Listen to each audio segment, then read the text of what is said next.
Hey everybody, welcome to the second edition of How I See It with Kevin Levrone, IFBB Hall of Famer, brought to you by Levrone Signature Series. You guys have posted a lot of great questions for Kevin. Kevin is being kind enough to answer them for you. So let's get going, shall we? Kevin, your first group of questions comes from our noted poster, Derek Johnson.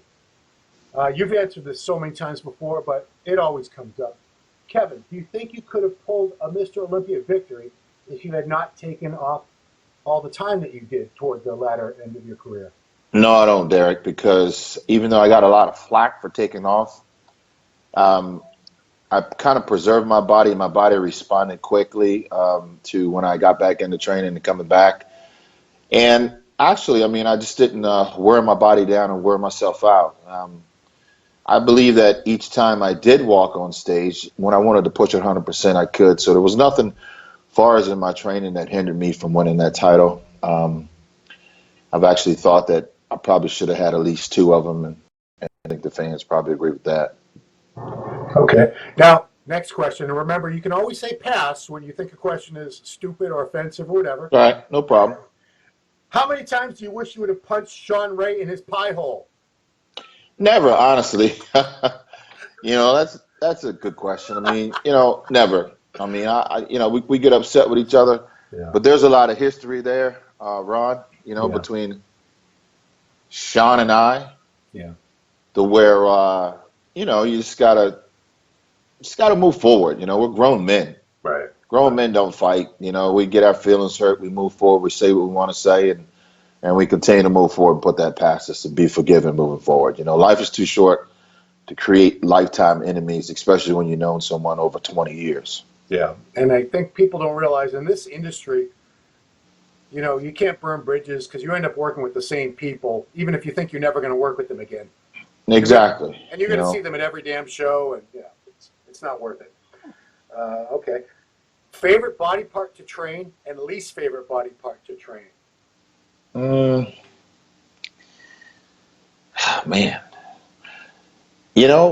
I don't mind training legs, and I say that because it's the most challenging. It's the most painful body part to train, and it's just kind of like it's hard to train legs. So I like that. I like that challenge. So I'm going to say that's probably my favorite one right now, especially since I have my quad tendonitis that I was dealing with and everything. So I look forward to training legs every week. The least body part to train for me is going to be biceps. For some reason, man, I just hate training biceps. I don't know. I don't know. I just never really was into training biceps that much. Interesting. Yeah. I thought you'd say abs. No, just biceps. Okay. Other than Creed, what other types and genres of music do you listen to? What other types? Country, definitely. Big Kenny Chesney fan. Zach Brown. Love those guys. Garth Brooks put some stuff out. I like country music. I'm big on country music. Alternative as far as Creed, other than Creed, is Pearl Jam. Of course, people know that. Yeah. Genre type of music, in the gym, hardcore Metallica. I get down with some Metallica. I like training in hardcore rock music. Metallica, Nine Inch Nails, stuff like that.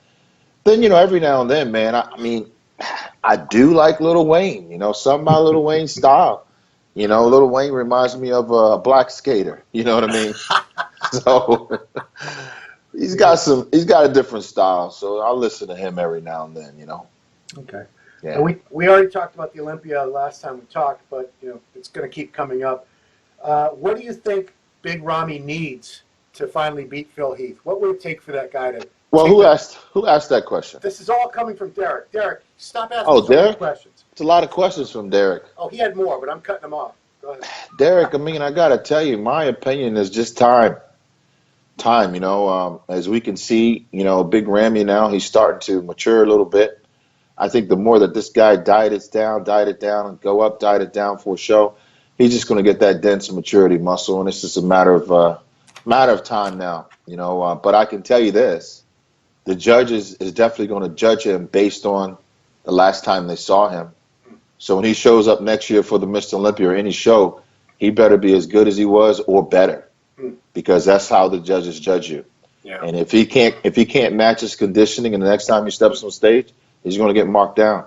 So the judges expect you to be at least present that package or a better package in order to move on and be Mr. Olympia.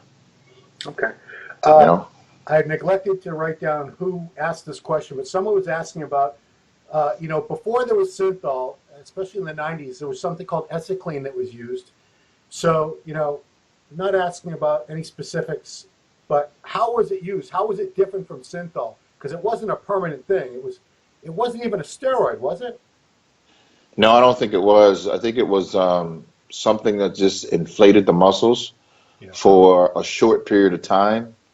I think Essicline probably lasts in your body for maybe about 48 hours in and out. I know you had to do a lot of it. I don't know the base of the mixture or where the compounding ingredients or anything like that. Yeah. Now, talking about synthol, I absolutely know nothing about it. I don't know how long it stays in your system. These things came after I retired. You know what I mean? The synthol and what is it? What's that stuff? PMA? Insulin. Oh, insulin. Yeah, that insulin stuff and everything else. So I don't know much about that at all. So I couldn't answer those questions. The most exciting thing to me is, why would someone even want to ask a question like that? Are you planning on using the stuff or looking to use it or what? My advice to you, man, would just be, and Ron, I always get answered these questions from like people who don't even really look like they work out. Right. And they just want to know this and that. Eat good, man, train hard, and develop that good quality source of training, proper form technique. And then that's something that's going to last forever. These are the man-made things that you want to jam down into your body. It's not going to create a champion thought, a champion personality, and a champion drive. Your personality is what it is. Just take that, trust your instincts, go in the gym, dig down deep, and have a long-term reason to train. Not look for an excuse to take a drug or say, hey, I can get my success out of a bottle, because it ain't going to happen like that. It might be a 10% or 15%, leverage, but it's not something that's going to definitely last a long time. And consider your health down the road. I mean, here I am. I'm over 50 years old. I've been in the game for 25 years, turned pro in 1991. Yeah. Won my Maryland show in 1990. How long ago was that, man? Going on 30 years? Yeah, we're getting So all I want to say is, by me not training all year round, I preserve my body. I'm a lot healthier for my age. I don't look my age. I watch what I eat all year round. Bodybuilding's taught me how to have longevity, not to overdo things, and just pace yourself. And it's a very healthy, happy sport when you do it like that. And had I relied on drugs or all these tricky little ways to do these things, I doubt if I would look the way I look today, sitting here talking to you, walking around healthy, 100% healthy, and being able to say, hey, 2018, I'm going to walk on stage again at my age. Yeah. Dude, it's funny. I just wrapped up an interview with Bob Ciccarello I'm not sure if that'll post before or after this airs, but, he said the biggest misconception in bodybuilding by a lot of the fans is that the guys who look the best take the most drugs. And he said, having known so many champions over the years, it's completely the opposite. The guys who look the best generally take the least compared to the masses, because, let's just forget about the work ethic and all that, although that's incredibly important. But genetically, someone who is meant to look like a champion, it's not going to take a great deal of chemicals to enhance that look, whereas someone with very, very average genetics, someone like myself, let's use me as an example. Mm-hmm. I could take all the drugs in the world. I'm never going to look like Phil Heath. It's not going to happen. Right. And that's just a really hard reality for a lot of guys to accept out there for whatever reason. I mean, it's just going to make a bigger version of whatever body type you have. Right. And basically that's it. Looking at the history of our sport and how it came about, it came about for us training and who had the best tapers and genetics and everything. This is, You know, you're talking when the sport first started, it was designed around the best body type, the structure and everything. Had nothing to do with you know, these steroids or anything like that. So guys, just wipe that out of your head, go in the gym, train, and realize that, you either have the genetics and you don't. And not necessarily you have to have, because Dorian Yates didn't have the greatest genetics, but he had a work ethic that was far beyond normal, Yeah. you know. And whatever he did it right. He was 6-time Mr. Olympia. A lot of respect for somebody who takes an opportunity and just runs with it. And when I say opportunity, as far as the mental mindset that he had, the determination and the dedication that he had to continue to move forward. And you see how Yates trained, in the dungeon, hardcore, heavy, just constantly beating and training and eating. And that was his mission, So where his mind went, his body actually got there. But he got there far as with the hard work ethic, and he developed some rock hard, solid, grainy looking muscle. And he was big enough to overpower guys like myself who had shape and symmetry and size and everything else, because he was just so dominant. And that's why Dorian Yates was 6-time Mr. Olympia, because of his mindset, the mindset of a serious warrior and a champion. And that's hard to beat as well, but, he didn't get that out of a steroid bottle, definitely. Interesting that you bring up Dorian, because we had a great question from Albertos, I believe he's based in Spain. It's a story that Dorian told me briefly a couple of years ago for his column, but I want your take on it. Dorian said that when you guys were at FIBO one year in Germany, you trained back together. And Dorian claims that he helped you learn how to properly engage your lats, and that from that point on, your back began to improve greatly. So tell me about that workout. I had an opportunity to go over to Temple Gym and spend some time with him. And while I was there, he just showed me some tricks. He told me how the reverse bent over row, the reverse grip. I think Dorian Yates was the first one that came up with that, and that hit the lower lats, and we trained heavy, and he was pushing me, and by him pushing me, it just gave me a different mindset and not being afraid to try something new and different. And that's how it came about, man. If you can remember, Ron, Hammer Strength, they made that machine, the DY row, right?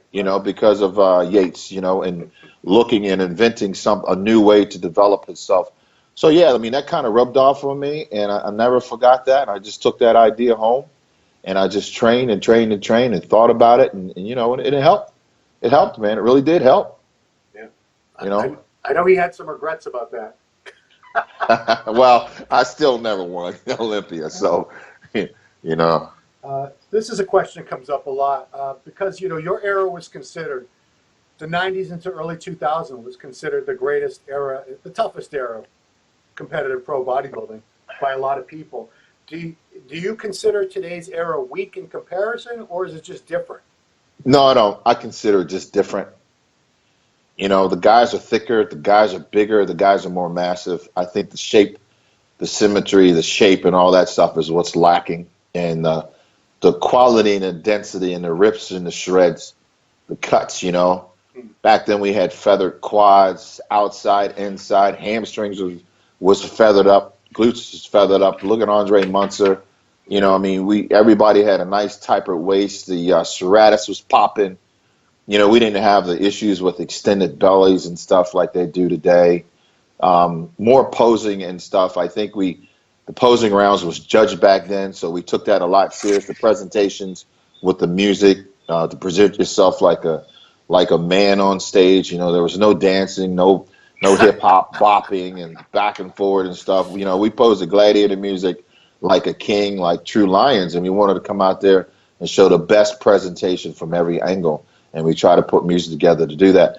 Nowadays, that's the only thing that I think is really lacking, the posing, the structure, the presentations and stuff like that. We've kind of gotten away from that because of now it's just a size game, how big you can get without suffering and walking on stage with your face sunk down and going through the suffering of the dieting and doing cardio. I mean, we're to the point to where, we're really, you could see it. You could see the hard work in our faces, and when we strip the clothes down, you could definitely see, wow, it kind of looked the paper thin skin. Everybody was feeling the pain, man. Nowadays, I think you go backstage and nobody's really feeling the pain. I'm like, how can these guys be so happy now? You know? Well, you used to do. I recall you saying you would diet on like the last month. You would just be eating like fish and vegetables, right? Yeah, the last 6 weeks, I would just go to straight fish, just fish and vegetables. Depending on how I look, I would add some carbs in, but I would just go straight up flounder and drink water, and just go hardcore, 2 hours of cardio a day, and just get ripped. Cool. Okay, so Creme de la Creme asked this question. You've said the Arnold Australia is your next show, but you've also made some posts about how that's going to be your curtain call, your last show. It might be. It might be. Okay, I haven't. might. It might be. Yeah, Ron. I mean, I haven't decided yet, but it might be. My dream is to just, or my goal, just to say my goal, is to do better than I did when I last walked off stage last year.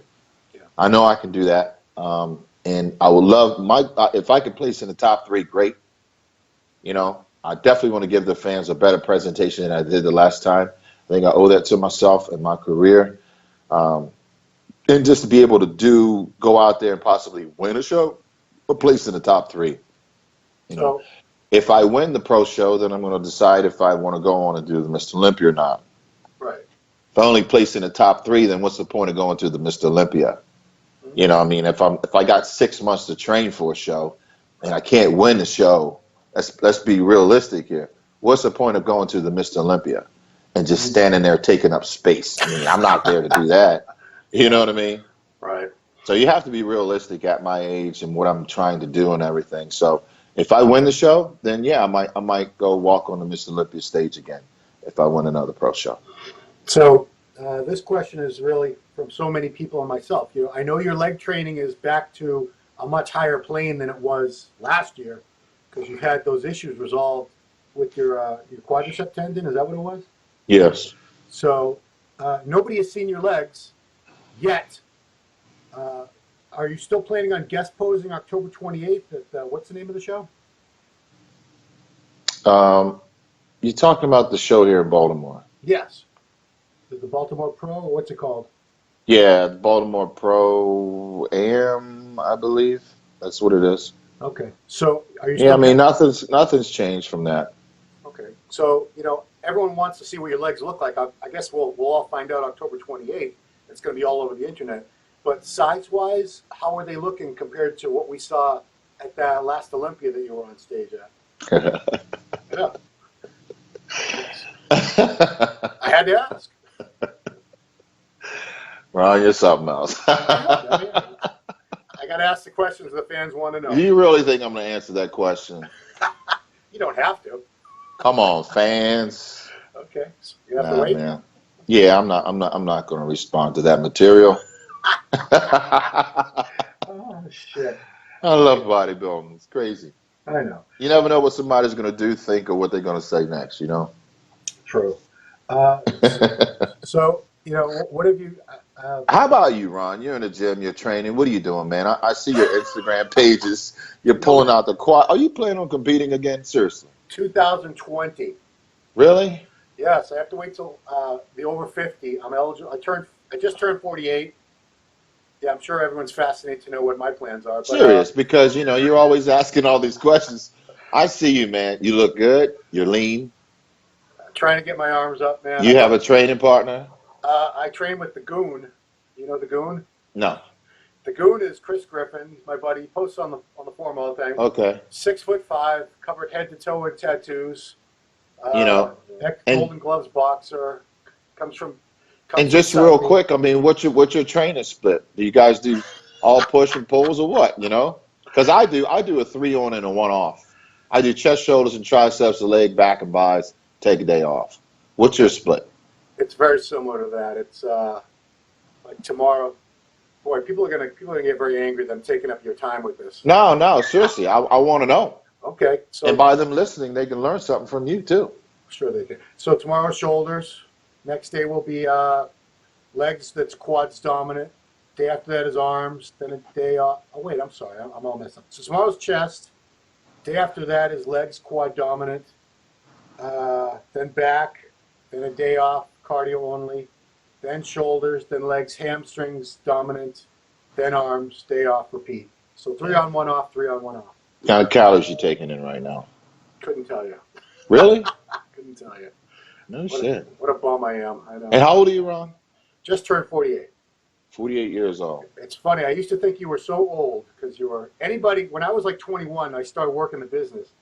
You, Yeah. Flex, all those guys that were only like 4 or 5 years old. Yeah, I remember you hanging out backstage. But to me, that was like so old. Oh my God, these guys are like 26, 27 years old. I'm only Yeah, 21. But now I it's remember. it's all the damn same.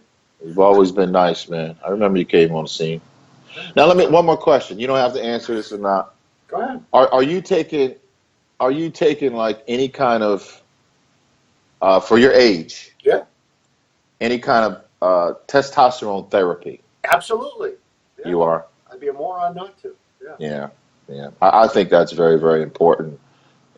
As you get older, really, definitely. No, I think anyone that's over the age of 45 or so, that's not, if you've had your levels checked, and I know you were part of are you still co-owner in that clinic or No, no? I got out of it, but like you were saying, it's very important to have your test levels checked and stuff when you get over a certain age. Because it's quality of life. It's why would you not want to have the proper amounts of testosterone? I don't think you need to be blasting. People don't realize that when your testosterone levels start to drop, men also, as men, we go through menopause. Your test drops, your cholesterol goes up, your high blood pressure goes up. Doctors start treating the symptoms, but they don't cure why it's happening. Right. So And and it's a big. There's a stigma against it, even for even though, as a man in his 40s, 50s, and beyond, we would need a certain amount of hormone replacement therapy, but there's still that stigma about it, like you're on steroids. yeah, well, they're not educated on it. The ones out there who don't know about it. You know what I mean? Yeah. As long as you're monitored through a doctor, you get your blood work done regularly, everything's subscribed through a doctor, sent to you, and you're ministering, you're giving it to yourself and the proper amounts and dosages. It's like any other medication, because that's what it is. Yeah. You're going to be good to go, and that's it. I get my blood work done, checked twice a month. Wow. Twice a month, man. Monitoring everything close. Smart. Very close. Smart. We didn't have these things back in the day. No, obviously. Didn't have it, and it's all about the quality of life. How do you feel? Not necessarily how good you look, but how do you feel? Right. How do you feel? Because why would you want to be tired, have no sex drive, and why would you want to live like that if you didn't have to? Yeah, and you take a guy whose test levels, who don't have any kind of therapy treatment, my age, he looks like he's 60, 70 years old. Yeah. Right. The midsection starts getting extended, starts metamorphosing. It just looks totally weird when a man's testosterone level starts dropping, and you don't do anything about it. I have family members like that, and then people look at me and say, "Wow, you don't look your age. You don't this." It's because bodybuilding has actually prolonged my health. It's helped me be a lot healthier by eating right, learning at a young age how to eat, 21, 22, going on nutritional diets, and doing the research on proper ways to just eat, how much you need, and caloric intake per, muscle mass and everything. It definitely helps. Sodium. So it's definitely, it's a good sport, man.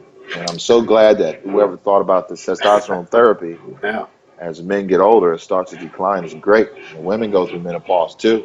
So, as men, we go through it and don't realize. Andropause, I think they call it andropause for men, right? Something, yeah. Yeah. Okay. Well, we got so many more questions we'll get to next time. We'll get to it next week, guys. I just want to say thanks again, Muscular Development, for giving me this platform. Levrone Signature Series in the house. Yeah, buddy. Actually, you know what? I'm on my way to India, so I'll be in India for about 10 days over there. So I'm looking forward to all the fans over there. And, of course, you guys here on MD been supporting me since day one, and it's good to be here and have this platform and opportunity to talk to you guys. Also, if you guys want to know a little more about my training, you can go to shaboom.com. What? It's crazy. Shaboom.com and go there. Is that a real thing? It's a real website that I decide to developed, and it has all my training history and everything there. You guys can just download it and look at it. And that's it, man. Can I ask you for a final question? Where did you get Shaboom from? I don't know. I started going shh, boom, like boom, you know. And I'm like, okay, it's just I don't know, man. That's where it came from. Okay. Good Yeah. enough. So I trademarked it. Came up with a supplement called pre-workout called Shaboom, Okay. and just kind of took off. Right on. Okay. You know how to do that. Can you do it? Boom. You got to do the whole boom. Yeah. Come on, Ron. Give me one, bro. I'm not gonna. That ain't gonna work for me. You got to give me one. Come on, man. All right, I'll try. Boom. There you go. I tried. So, all right, man. Well, let's talk All again right. next week. The fans will keep these questions coming. Absolutely. So, for How I See with Kevin Levrone, brought to you by Levrone Signature Series, it's been your co-host Ron Harris. Have a good one. Thank you.